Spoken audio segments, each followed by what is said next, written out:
Eu vou começar contando uma história antes de entrar aí na palavra de Deus. Vocês me permitem? A Neném aqui, ela tem uma participação incrível nessa história.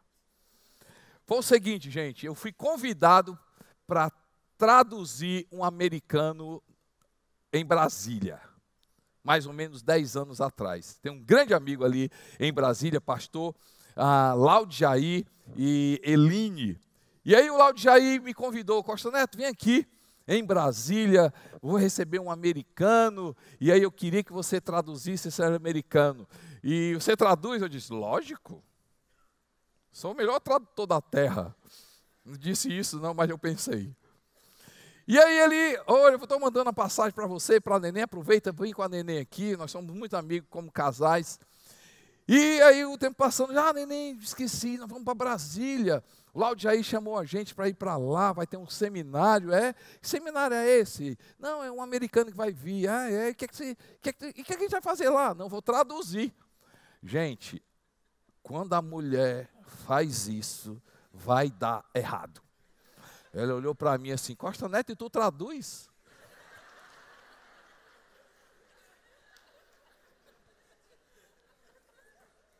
Já estragou, gente, já estragou. Lógico, Neném. Costa Neto, tu traduz? Não, é lógico que eu traduzo. Tá bom, bora. E aí a gente foi. Chegamos em Brasília, lotado, gente, um seminário, mais de 5.000 pessoas. Pensa naquela multidão, aquela coisa toda, tal. E aí eu conversando com o americano, ele falando o que é que ia falar, tal, ali com ele e tal. E aí, antes, né, eu disse, Neném.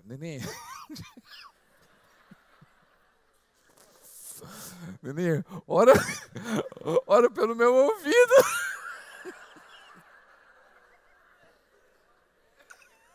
Aí ela disse assim, eu estou notando que você está surdo. Eu disse, não, Neném, é para escutar bem o americano e traduzir. Assim. Aí orou, né? E aí começamos a tradução, né? Começo tudo fácil. I'm so glad to be here. Eu estou muito feliz de estar aqui. This is my first time here in Brazil. Essa é a minha primeira vez. Eu digo, cara, eu estou me garantindo aqui. Negócio aqui, né? Olhando para a Neném, ó, tu falou, olha aqui como é que eu estou aqui, né? A Neném só ali na dela, né? Assim, quero ver essa arrumação onde é que vai dar, né? Quando começou a pregação, né? Ele começou a falar tal, aí eu, excuse me, sir. Desculpe, o senhor pode repetir? Gente, aí uma vez, aí 2 vezes, 5 vezes, 10 vezes, 20 vezes. Aí tinha um amigo, não, uma pessoa que não conhecia, uma pessoa ali me ajudando. Quando eu perguntava, ele fazia assim, é assim, aí eu, é assim, né? Eu falava, né? Aí quando ele repetia que ele foi o tradutor. Deu intervalo, o americano chegou para o meu amigo e disse assim, tem outro tradutor? Literalmente eu fui, né, despedido. Mas eu disse assim, ainda, antes de Jesus voltar, eu ainda volto ali, ainda vou traduzir. A Neném não acredita não, mas eu vou. Costa Neto, o que é que essa história tem a ver com essa mensagem? Nada. Não, o senhor está falando sério, Costa Neto. O que é que essa história que você contou tem a ver com a mensagem? Nada. Tem nada a ver. Por que você contou? Porque tem coisas na nossa vida que você diz assim, rapaz, não tem nada a ver isso. Mas isso não tem nada a ver. O que está acontecendo na minha vida, eu não estou entendendo nada. Não faz sentido. O que isso tem sentido? Por que está acontecendo isso? Por que acontece isso? Porque eu não estou entendendo nada. Não faz sentido para você. Deixa eu contar aqui. Agora não é minha história, é uma história aqui que você vai escutar e você vai dizer assim, não tem nada a ver. Tem nada a ver. Mas o que é que acontece com essa história que não faz sentido? Olha isso aí. 1 Samuel, capítulo 9. 1 Samuel, capítulo 9, verso 1. Eu quero muita atenção de vocês. Estão comigo, gente? Estão comigo? Quero muita atenção de vocês, porque eu vou ler praticamente um capítulo todo para você não dispersar, senão você perde a linha de raciocínio. Havia um homem, versículo 1, havia um homem de Benjamim, rico e influente, chamado Quis, filho de Abiel, neto de Zeror, bisneto de Becorate e trineto de Afia. E ele tinha um filho chamado Saul, jovem de boa aparência, sem igual entre os israelitas. Os mais altos batiam nos seus ombros. E aconteceu que as jumentas de Quis, pai de Saul, extraviaram-se. E ele disse a Saul: chame um dos servos e vá procurar jumentas. Eles atravessaram os montes de Efraim e a região de Salissa, mas não a encontraram. Prosseguindo, entraram no distrito de Salim, mas as jumentas não estavam lá. Então atravessaram o território de Benjamim e mesmo assim não as encontraram. Chegando ao distrito de Zufi, disse Saul ao seu servo: vamos voltar, ou meu pai deixará de pensar nas jumentas para começar a preocupar-se conosco. O servo, contudo, respondeu: nesta cidade mora um homem de Deus, que é muito respeitado. Tudo que ele diz acontece. Vamos falar com ele. Talvez ele nos aponte o caminho a seguir. Saul disse a seu servo: se formos, o que lhe poderemos dar? A comida de nossos sacos de viagem acabou. Não temos nenhum presente para levar ao homem de Deus. O que temos para oferecer?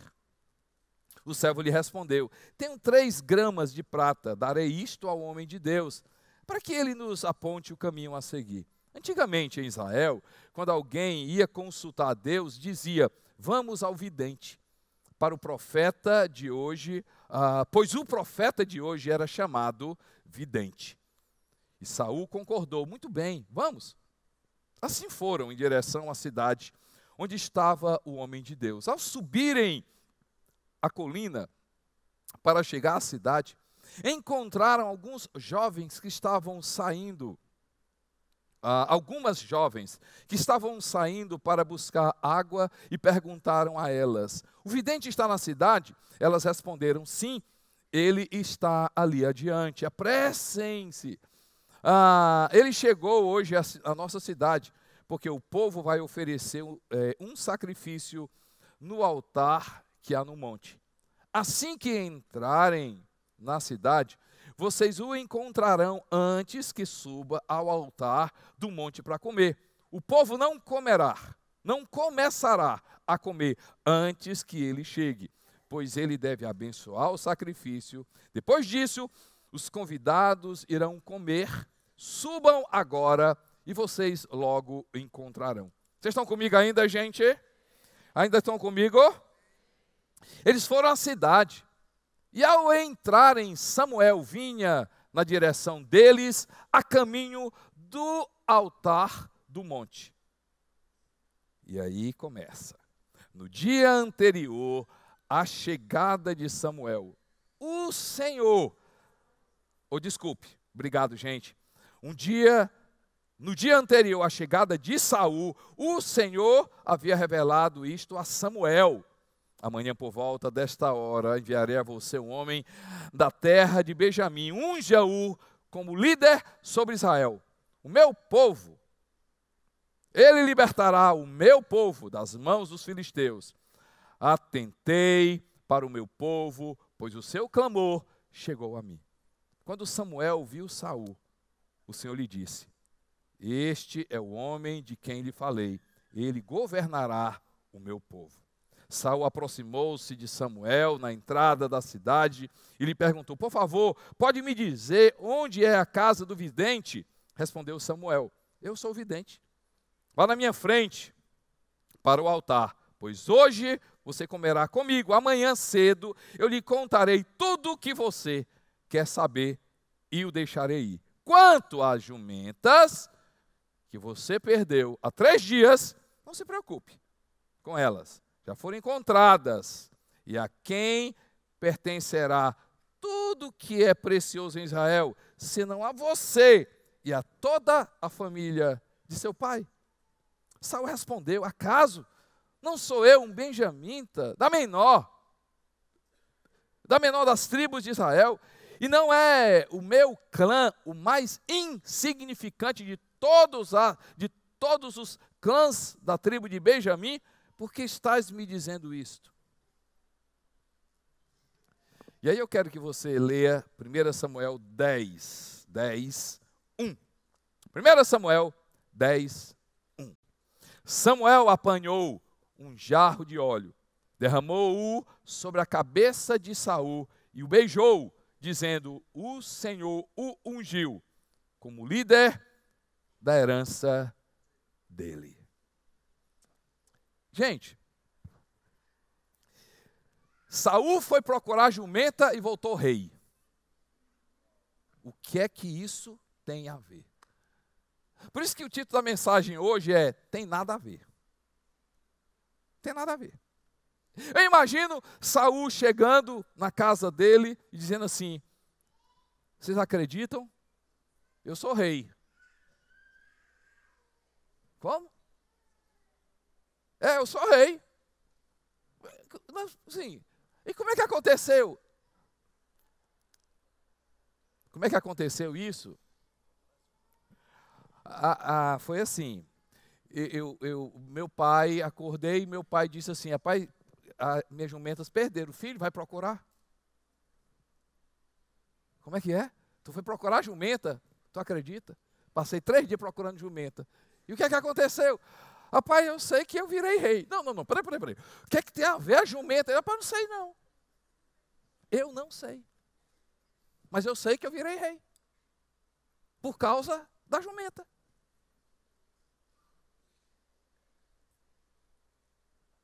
Vira para a pessoa que está ao seu lado: você é uma jumenta. Não, diga isso não. Mas o senhor vai me usar. Não diga isso não. Gente, eu fico pensando quantas coisas na minha vida e na sua vida. Ei, nós somos parte disso. Quantas coisas acontecem na minha vida e na sua vida. Não faz sentido. Quantas situações na minha vida e na sua vida que você diz assim: Deus perdeu o controle. Não diz isso, mas pensa. Não é possível. Isso aqui não pode ter acontecido. Que coisa terrível. Gente, quantas coisas na minha vida e na sua vida que você diz assim: meu Deus, quanto sofrimento, quanta dor. Como é que isso acontece na minha vida? E aí hoje eu quero trazer esperança para você pela palavra de Deus. Porque como fazer sentido o que não faz sentido? Vou repetir. Como fazer sentido o que não faz sentido? Primeira coisa, busque a Deus em primeiro lugar. Como fazer sentido o que não faz sentido? Busque a Deus em primeiro lugar. Você pode ir comigo no livro de Mateus, capítulo 6, verso 33. Mateus 6, verso 33, desculpe. 33. Diz o que, gente? Vamos lá, gente. 1, 2, 3, todo mundo junto. Busquem, pois, em primeiro lugar, o que, gente? O reino de Deus e a sua... e todas essas coisas lhe serão acrescentadas. Tudo bem que o contexto desse texto é sobre necessidades supridas, ansiedade abatida, paz do coração. Gente, mas não é limitante. Esse texto não é limitante ao contexto. Na verdade, esse texto é um princípio. Esse texto está dizendo assim: busquem a Deus, me busquem em todo tempo e fora de tempo. Busquem a minha presença em tempo e fora de tempo. E o quê? E todas as coisas, o que é que você quer? O que é que você quer perceber? O que é que você quer enxergar? O que é que você quer entender? O que é que para você precisa fazer sentido? Busque a Deus. Ei, gente, olha o texto. Eles estavam procurando jumenta. Eu sei que o contexto era agricultores, eles eram pecuaristas. Isso fazia parte do negócio dele. Mas eu acho interessante, eles saem para buscar jumenta. E aí no verso 6, 1 Samuel 9:6, o servo diz assim, o servo chega para ele e diz o seguinte: nesta cidade mora um homem de Deus, que é muito respeitado, tudo que ele diz acontece, vamos falar com ele, talvez ele nos aponte o caminho. Ou seja, vamos buscar a Deus, vamos buscar a Deus, vamos buscar a Deus, vamos buscar a Deus. Ei, gente, vamos buscar a Deus. Buscar a Deus é uma religião. Ei, você não foi chamado para sentar num banco de igreja. Ei, você não foi chamado para uma teoria. Deus não é teoria. Deus não é uma ilusão. Deus é real, gente. Deus é real. Você sabe que Deus é real. O que eu e vocês precisam fazer? Buscar a Deus. Nós precisamos buscar a Deus, gente, em coisa grande, em coisa pequena. É normal para mim e para a Nenê, é normal a gente combinar as coisas. O que tu acha, filho? Eu vou fazer isso. O que tu acha? Ei, neném, não sei o quê. É normal. E, gente, deveria ser normal nossa conversa com Deus. Senhor, o que o senhor acha dessa viagem? O que o senhor acha desse relacionamento? O que o senhor acha desse negócio? Senhor, como é que eu faço fazer isso? E aí, como é que eu posso fazer isso? Senhor, o senhor podia me dar, o senhor podia me orientar, o senhor podia me mostrar, o senhor podia falar comigo. Senhor, o que o senhor acha? Eu não estou entendendo. O senhor podia falar comigo, o senhor podia me mostrar, o senhor podia me mostrar na tua palavra, o senhor podia me orientar, o senhor podia pegar na minha mão, o senhor podia me ajudar, o senhor podia abrir a minha mente, o senhor podia me fazer enxergar, o senhor podia ampliar a minha visão. Busque a Deus em primeiro lugar. Busque a Deus em primeiro lugar. Ei, gente, olha esse texto, eu acho esse texto incrível. Você pode abrir comigo Provérbios capítulo 3. Provérbios capítulo 3. E eu vou ler os versos 5 e 6. Provérbios 3, versos 5 e 6. Olha isso aqui. 5 e 6. Confie no Senhor de todo o seu coração. Provérbios 3, versos 5 e versos 6. 5 e 6. Provérbios 3 diz assim: confie no Senhor de todo o seu coração. Provérbios 3, 5. Confie no Senhor de todo o seu coração e não se apoie. Vamos lá, gente.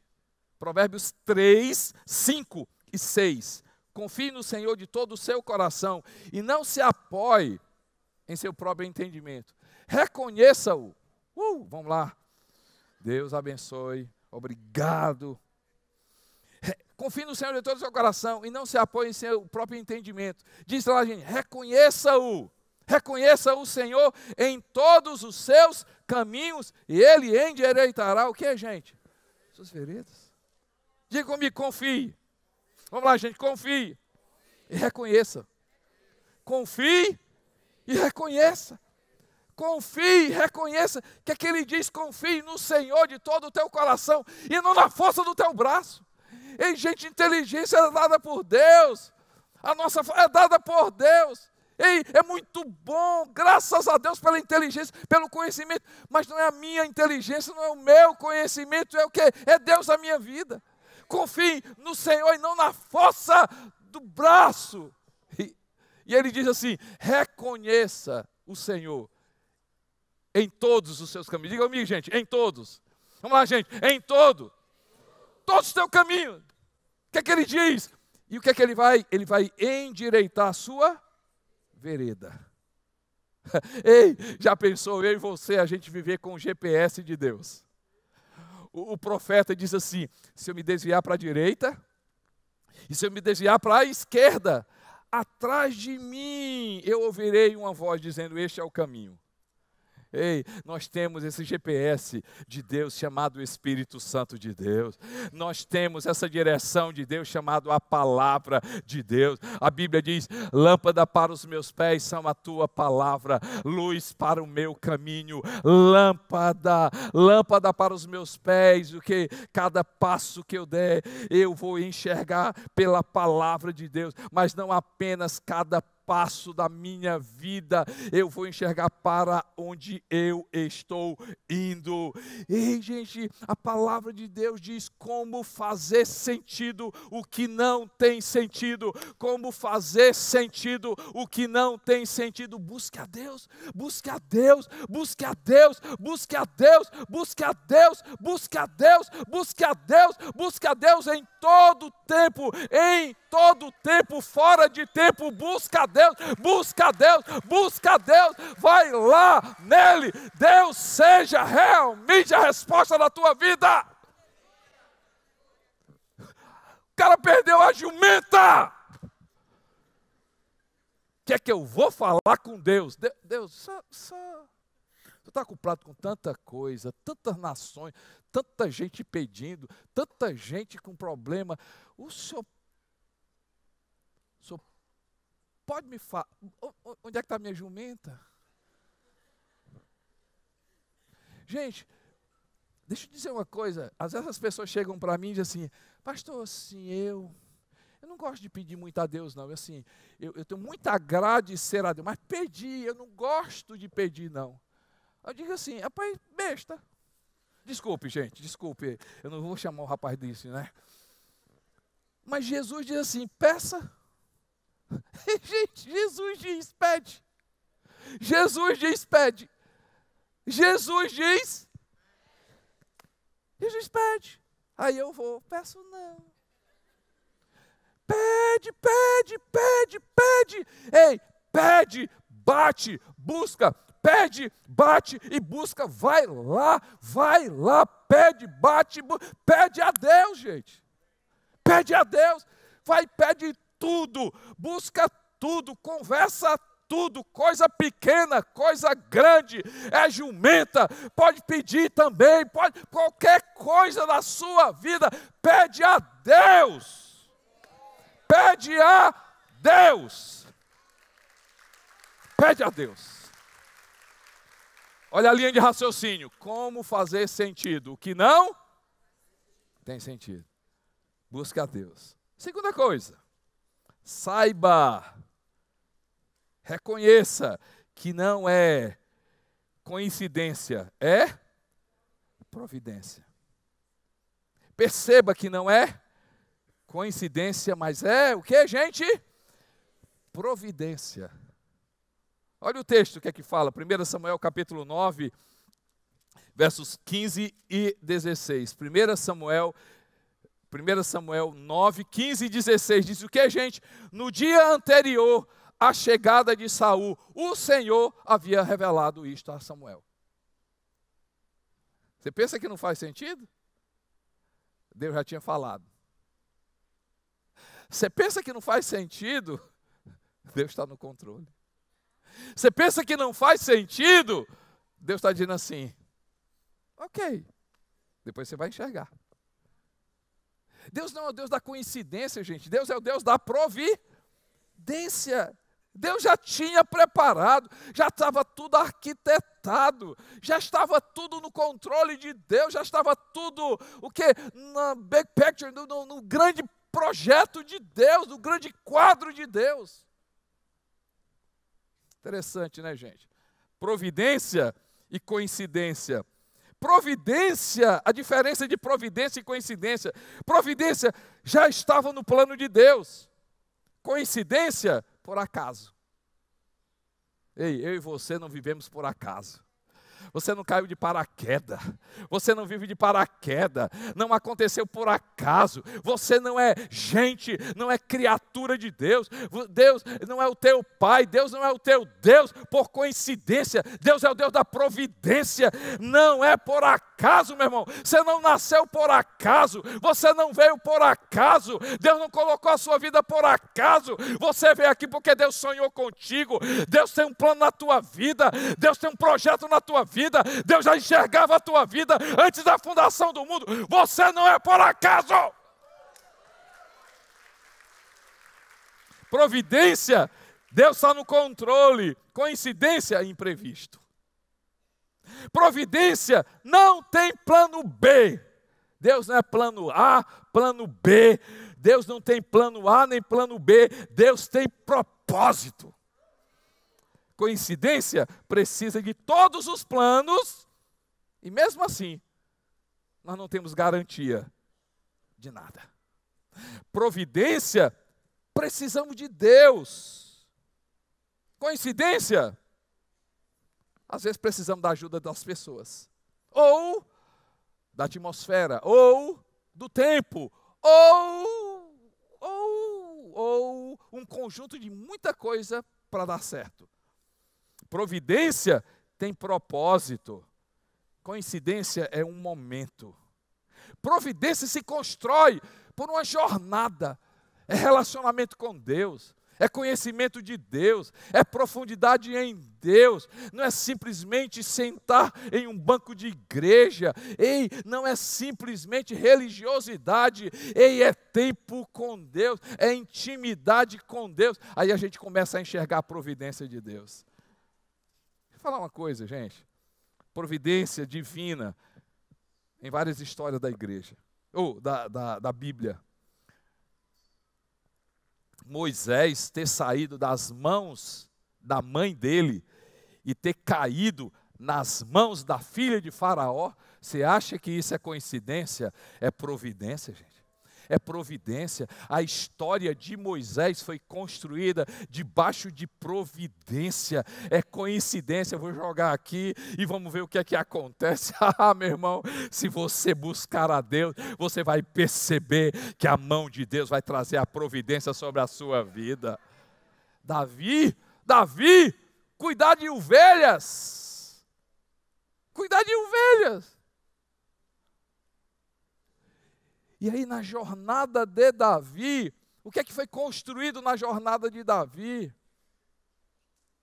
Gente, quantos salmos foram escritos justamente naquela jornada? Gente, quanta experiência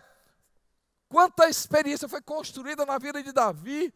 Em cuidar de ovelha, ele viu o cuidado de Deus. Em cuidar de ovelha, ele viu o milagre de Deus. Em cuidar de ovelhas, ele viu o Deus que tem todo o poder.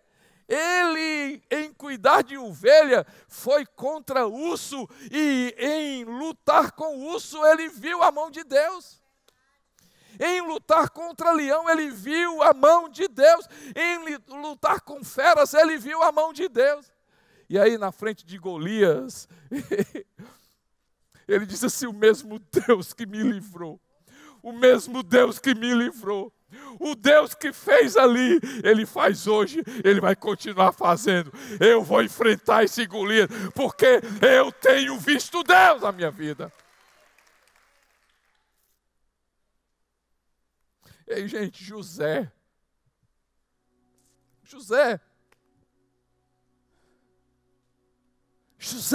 não faz sentido ter sido vendido pelos irmãos, gente. Caramba, pela família, abandonado pela família. Não faz sentido. Eu amo o Salmo de número 105. Eu amo o Salmo de número 105. Olha o que é que ele fala a respeito de José. Na perspectiva humana, secular, vendido, abandonado. Olha na perspectiva de Deus, Salmo 105, verso 17. 105, verso 17. Verso 16, diz assim, ele mandou vir fome. Livro de Salmos 105, verso 16. Ele mandou vir fome sobre a terra e destruiu todo o seu sustento, mas enviou, diga comigo, gente, enviou Vocês não entenderam, não. Vocês não entenderam. Na perspectiva do mundo secular, ele foi vendido, ele foi vendido, ele foi vendido. Na perspectiva de Deus, ele foi enviado, ele foi enviado, ele foi enviado. E como é que ele foi enviado? Vendido como escravo.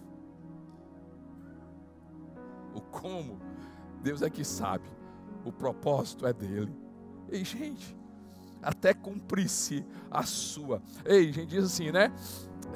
18, machucaram-lhe os pés com correntes e com ferro, prenderam-lhe o pescoço, até cumprir-se a sua predição.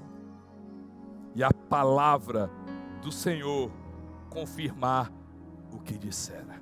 E se você ler o Salmo 105, você vai ler a história de José. Deus é o Deus da coincidência. Deus é o Deus da providência. A providência de Deus na vida de Jó não faz sentido, gente. O que aconteceu com Jó? Não faz sentido. Não faz sentido. Mas quando Jó busca a Deus, ele percebe a providência. Quando Jó conhece Deus, ele percebe a providência. Jó 42, 2 diz assim: antes eu te conhecia de ouvir falar. Pare de relacionar-se com Deus pelo ouvir falar. O que os outros falam, o que os outros dizem, o que os outros falam, o que os outros. Ei, pare de ter relacionamento de Deus, de ouvir falar. Tenha relacionamento com Deus de ouvir e ver. Eu sei, e eu vejo na minha vida. Não é o que os outros falam, não. A minha convicção não vem pelos outros, não. A minha convicção vem pelo quê? Pelaquilo que eu tenho visto na minha vida. Eu não quero saber se você acredita ou não. Eu sei que Deus fez na minha vida. Como fazer? Sentido que não faz sentido. Busque a Deus. Diga comigo, gente. Busque a Deus. Vamos lá, gente. Busque a Deus. Segundo, perceba que Deus é o Deus da providência. Terceiro, viva no propósito de Deus. Viva no propósito de Deus. Quando a gente vai ver no livro de Samuel, fala que Deus tinha propósito. Deus trabalha no propósito. Deus exerce o seu projeto com propósito. Deus é Deus de propósito. Propósito, gente. Eu amo esse texto. Me permita ler Provérbios 19, 21. Provérbios 19, 21. Provérbios 19, 21. Diz assim: muitos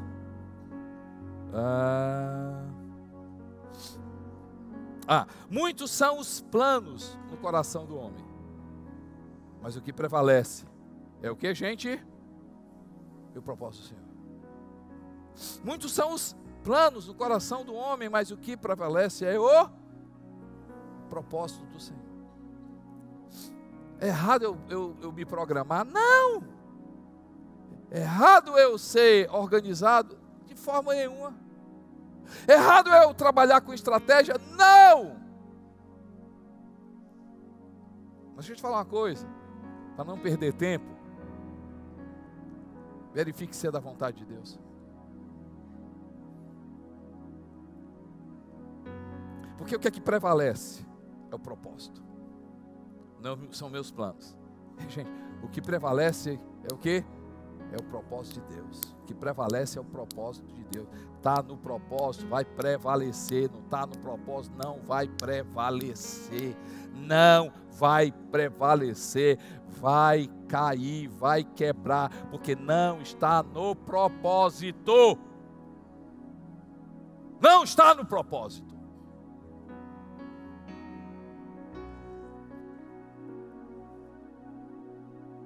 E aí a gente vai perceber uma coisa, gente. Quem vive no propósito, até o que não está no propósito vira propósito. Não, vocês não entenderam, não. Quem vive no propósito, até coisas sem sentido vira propósito. Porque Deus pega matéria-prima chamada dor. Deus pega matéria-prima chamada sofrimento. Deus pega matéria-prima chamada decepção. Deus pega matéria-prima chamada tristeza. Deus pega matéria-prima chamada perda. E Ele tem poder. Gente, não pergunte como. Eu não sei como é que acontece. Mas a Bíblia diz. A Bíblia diz. A Bíblia diz.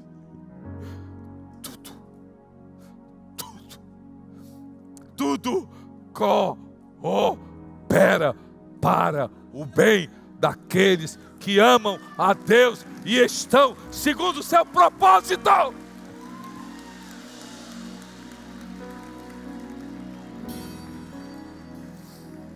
Todas as coisas cooperam para o bem. Diga comigo, todas as coisas. Todas as coisas. Todas as coisas cooperam para o bem. Eu quero encerrar dizendo o seguinte: pastor, como viver no propósito? Porque há um caminho muito tênue em as pessoas buscarem o que fazer. Será que eu estou fazendo estar no propósito de Deus? Será que o que eu estou fazendo Deus está aprovando? Será que eu estou fazendo? Lógico, por favor, eu não acho errado. Fazer está ligado com o ser. Mas me permita dizer uma coisa: eu acredito muito em ser, porque a gente faz sentido naquilo que a gente faz. E aí, gente, como é que eu faço para o que não tem sentido se transformar em sentido? Busca a Deus, percebo que Deus é da providência, mas eu preciso entrar no propósito. E quando eu entro no propósito, só tem um caminho de entrar no propósito: Cristo. Cristo, Jesus Cristo. Salmo 139, meus prediletos. Salmo 139 diz assim: Senhor, Tu me sondas e me conheces. O Senhor sabe o meu deitar e o meu levantar. De longe penetra os meus caminhos. O Senhor sabe de tudo, Senhor. Se eu me esconder no céu, o Senhor está lá. Se eu fizer a minha cama no mais profundo abismo, o Senhor está lá também. Se eu vou para a direita, o Senhor está lá. Se eu for para a esquerda, o Senhor está lá. Se eu me cobrir com trevas, até as trevas para Ti, Senhor meu Deus, ó Pai, não são ocultas. Para onde me ausentarei do Teu Espírito? Para onde fugirei da Tua face? Ei, gente, e aí ele continua e diz assim: Senhor, de forma tremenda o Senhor me formou. O Senhor me viu como embrião. E todos os meus dias foram escritos e determinados. Diga comigo, gente, todos os meus dias. Vai lá, gente, todos os meus dias. Todos os meus dias foram escritos e determinados, sem nenhum deles existir.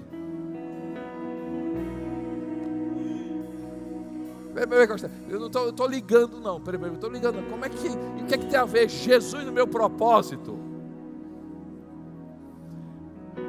Se o Criador me viu, Efésios capítulo 1 diz que Deus me escolheu antes da fundação do mundo, em Cristo. Se eu, Criador, então se eu quero entender quem eu sou, eu preciso estar em Jesus. E quando eu estou em Jesus, o que é que acontece na minha vida? Efésios 2.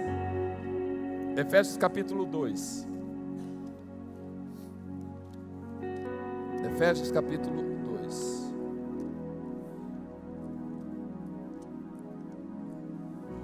Ele diz assim, 8, 9 e 10. Efésios 2, 8, 9 e 10. Pois vocês são salvos pela graça, por meio da fé. E isto não vem de vós, é o que, gente? dom de Deus, não por obras, para que ninguém se glorie, porque somos criação de Deus. Olha esse texto aí, gente. Somos criação realizada em quem, gente? Obras de Deus realizadas em Cristo Jesus. Para quê? Para fazermos boas obras, as quais Deus preparou antes para nós a praticarmos. E eu quero fechar com esse texto. Filipenses 2:13.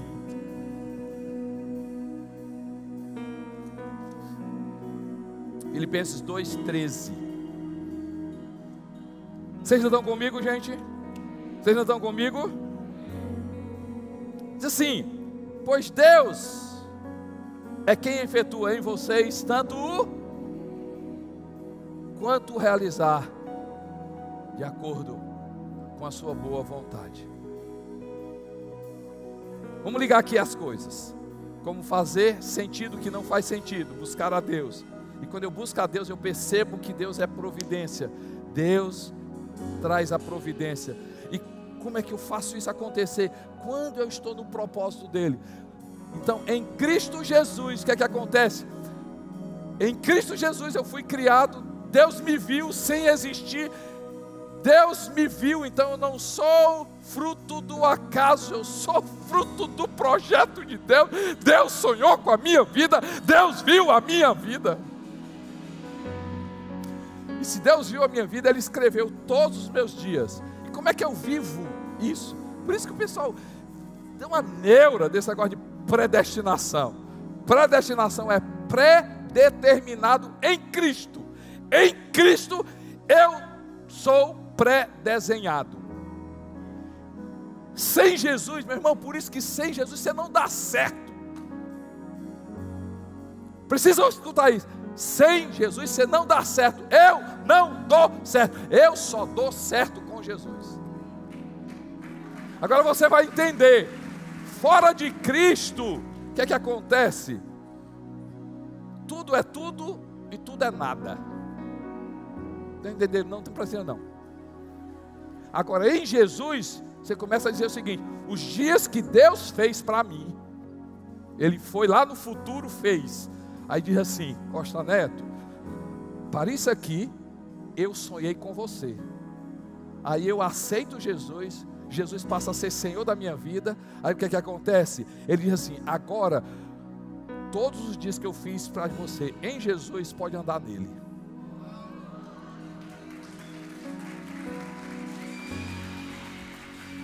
Aí você vai entender o texto, porque o Criador, em Jesus, diz assim: tudo aquilo, gente, escuta isso aqui, eu faço em você o querer e o realizar.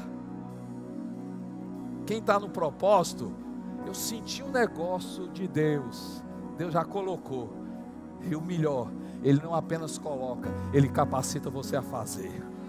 Em Jesus Ele coloca e você é capacitado. Em Jesus Ele coloca o desejo e lhe capacita. Aí, gente, você vai perceber que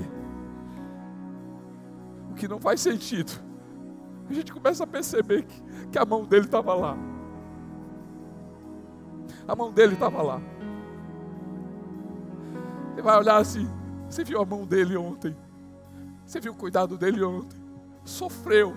Mas quando você busca a Deus, ele diz assim: eu estava lá, segurando. Eu estava lá vendo. Eu participei. Eu estava lá, mas eu estava ali preparando. Eu estava construindo. Ei, eu estava. Você não tem ideia. Porque Deus é poderoso para fazer infinitamente mais do eu, mas eu estava ali capacitando. Você não tem ideia o quanto você vai ajudar de pessoas porque você passou por isso. Você não tem ideia o quanto eu vou usar o que as pessoas disseram que você caiu. Você caiu ali, mas aonde você caiu, Deus vai te levantar para a glória dele. Deixa eu te falar uma coisa: Deus é expert. E a gente vai ver a mão dele. A gente vai ver a mão dele. a mão de Deus, o cuidado dEle, o tratamento dEle, a obra dEle. Ei, hoje Deus está dizendo para você que Deus tem propósito em tudo. Deus se levantou, viva o propósito dEle, viva o que Ele fez em ti. Você foi levantado para a glória de Deus. Você pode ficar de pé.